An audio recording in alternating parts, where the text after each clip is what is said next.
Lestarini dari Program Studi Kedokteran Gigi, Fakultas Kedokteran Universitas Udayana dengan NIM 1802551013. Hampir semua jenis pembedahan di bidang kedokteran dimulai dengan insisi, sedangkan flap dalam bidang kedokteran gigi sering dilakukan untuk pencabutan gigi yang sulit, odontektomi, serta tindakan bedah yang melibatkan jaringan keras seperti tulang dan membutuhkan perluasan daerah bedah atau operasi.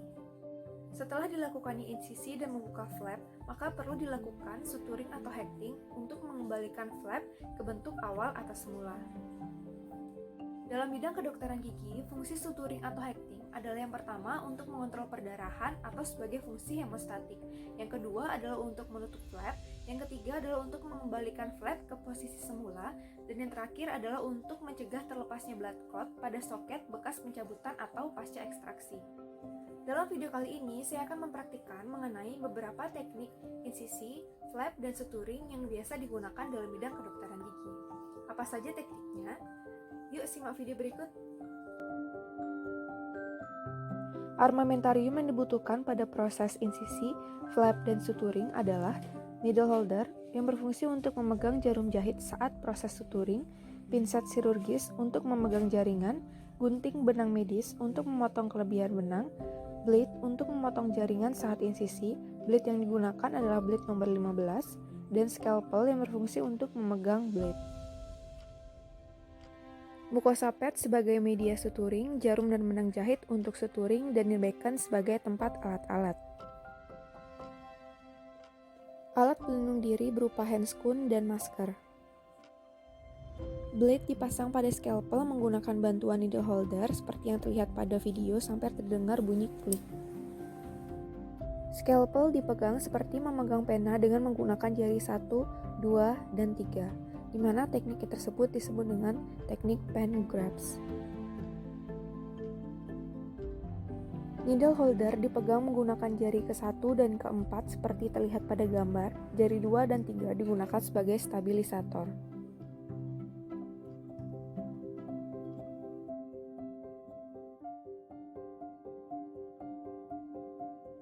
Cara memegang pinset chirurgis hampir sama dengan cara memegang scalpel yang terlihat seperti pada gambar. Setelah mencuci tangan menggunakan sabun dan pada air mengalir, kemudian operator menggunakan alat pelindung diri berupa J-slap, masker, dan handscoon.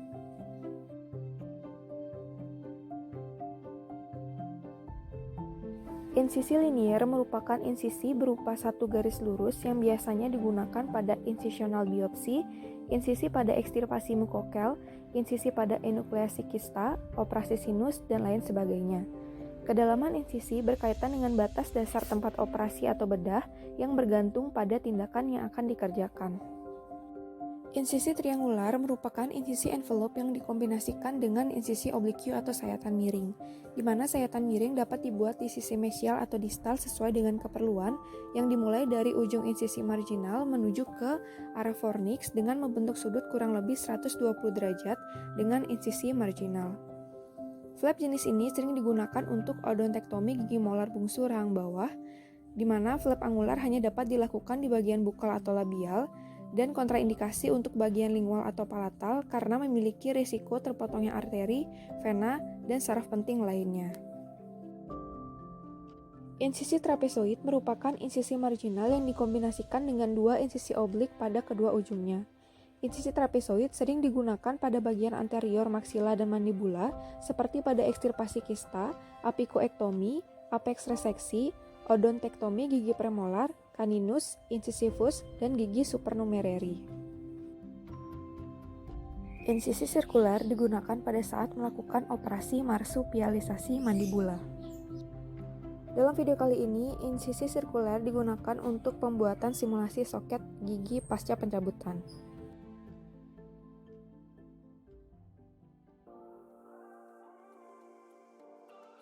Simple interrupted suture merupakan teknik jahitan yang berdiri sendiri dengan jumlah tertentu. Teknik ini cukup sering dipakai pada bedah dentoalveolar seperti pada penutupan flap setelah pencabutan gigi impaksi dan eksisi frenulum labial.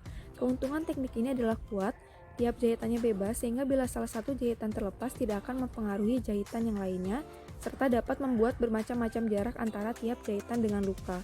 Sedangkan kerugiannya adalah membutuhkan waktu yang lebih banyak, membutuhkan jumlah benang yang lebih banyak, dan terdapat banyak simpul.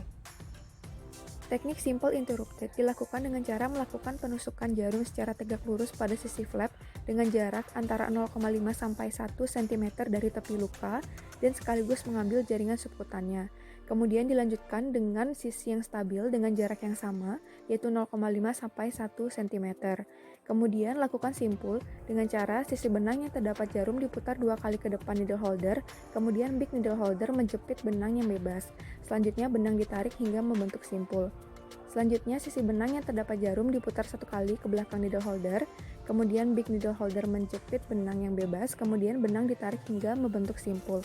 Kemudian buat sekali lagi simpul dengan arah kebalikannya dari sebelumnya sehingga terdapat 3 kali simpul.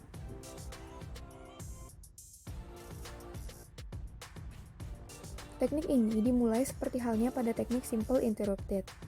Jahitan yang berseri dibuat dari benang yang terus menyambung sehingga hanya pada jahitan yang pertama dan yang terakhir saja yang disimpul. Indikasi teknik ini adalah untuk menutup luka pada jaringan subkutan, menutup luka yang panjang pada kulit, dan sering digunakan pada bedah dentoalveolar untuk menutup insisi yang lebih panjang, misalnya untuk menutup luka yang panjang pada margin gingival setelah dilakukan alveolektomi. Keuntungan teknik ini adalah menghasilkan jahitan yang lebih rapi, membutuhkan waktu yang lebih singkat karena tidak membutuhkan banyak simpul, memiliki distribusi tegangan yang tetap pada seluruh jahitan sehingga mengurangi risiko iskemia.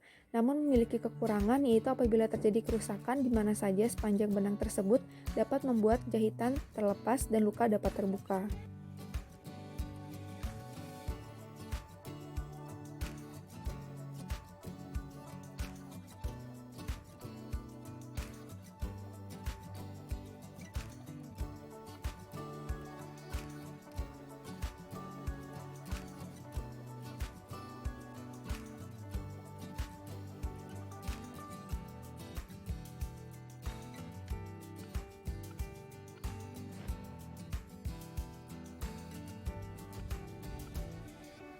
Teknik ini dimulai seperti halnya pada teknik simple interrupted suture, dan teknik ini hampir sama dengan teknik simple continuous suture, namun dilakukan lock atau penguncian dengan cara jarum dan benang melewati tiap lingkaran pola jahitan simple continuous sebelum disimpul.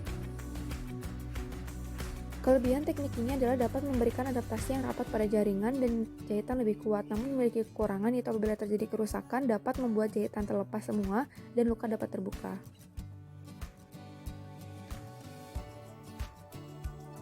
Panduan pada teknik ini adalah arah benang yang ada berada pada tepi luka sejajar dengan garis insisi.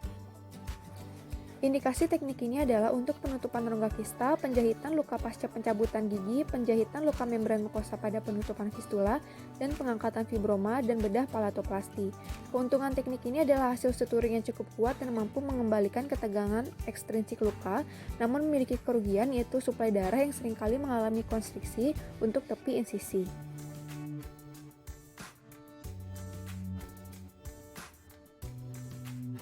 Panduan teknik ini adalah arah benang yang berada di tepi luka tegak lurus dengan garis insisi.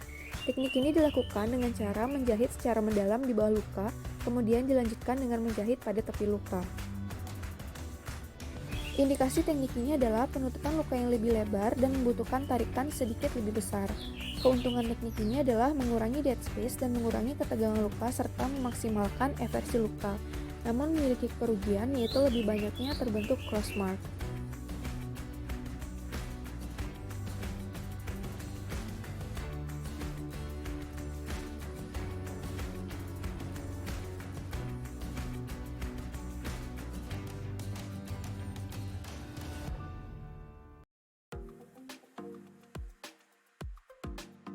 Teknik figure eight digunakan pada penjahitan luka pasca pencabutan gigi untuk memberikan perlindungan pada daerah soket bekas pencabutan. Teknik ini dilakukan dengan cara jarum ditusukkan dimulai dari mesial bukal, kemudian menuju ke mesial lingual, kemudian jarum ditusukkan dari arah disto bukal berlanjut ke disto lingual, kemudian benangnya keluar, kemudian disimpul di mesial bukal seperti yang terlihat pada video. Kelebihan teknik ini adalah dapat menghalangi lepasnya blood clot dari soket yang dapat menyebabkan terjadinya dry socket.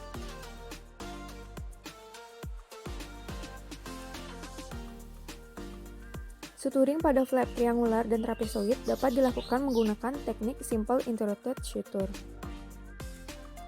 Suturing dilakukan pertama kali pada sudut flap dan jarum ditusukkan dari mukosa bergerak ke mukosa tidak bergerak.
Kesalahan suturing yang terdapat dalam video kali ini adalah masih terdapat beberapa simpul yang longgar, serta terdapat jahitan yang tidak rapi, yaitu jarak dari jahitan yang satu dengan yang lainnya berbeda.